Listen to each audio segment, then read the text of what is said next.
Good morning. Ira Epstein with your morning flash update for this Wednesday, the 21st of May, 2025. And what we've got now is about 8:20 a.m. Central Time. Remember, we got Memorial Day coming up, so you'll be missing a day of trading as we get into everything very soon.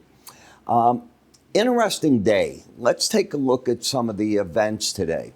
You had the mortgage bankers numbers come out, and we had about a 5% decline, be it in the index, the purchase index, or the refi. So interest rates climbing, and they're even higher today. Remember, you get the all-important 20-year auction, which rarely gets a lot of attention, but this is the first one since Moody's came in and joined the other rating agencies in downgrading U.S. credit by a notch, so that's important.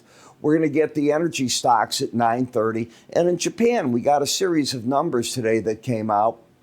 And you can see exports went up, but about half of what they did before. You can see what's going on here if you want to hit pause at any point and get a feel for what tariffs are doing. And they're starting to weigh on the exports to the United States and other areas.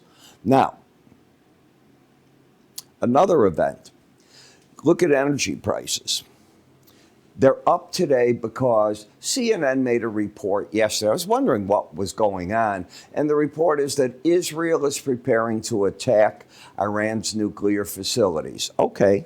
The president heard back from Khomeini via press that the Ayatollah has no intent of giving up nuclear enrichment. For a country that keeps saying that they just want to do it on a positive basis, just for domestic use, and I think that we're offering ways to do that.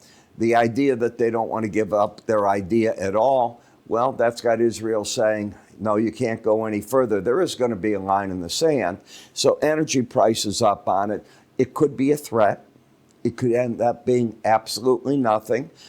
It won't be nothing if no nuclear deal is reached, in my opinion. There will be an attack on Iran's facilities by Israel if that occurs. The dollar down on all this news, down another 50 points. That's not a little bit of a break.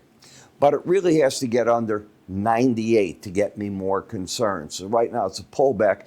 Most currencies up on this news as you're getting it, as the dollar is slipping back. You can see bonds and notes. Well, U.S. House of Representatives have passed, from the looks of it, their SALT cap provision. It looks like it's going to be $40,000, and it could be for couples earning up to $500,000 or singles $250,000. And there's ways that this stays in place and goes up a little bit each year. So we'll see what happens. By the way, don't buy into all this that this is the plan. This is the House's version of a plan. Then it goes to the Senate.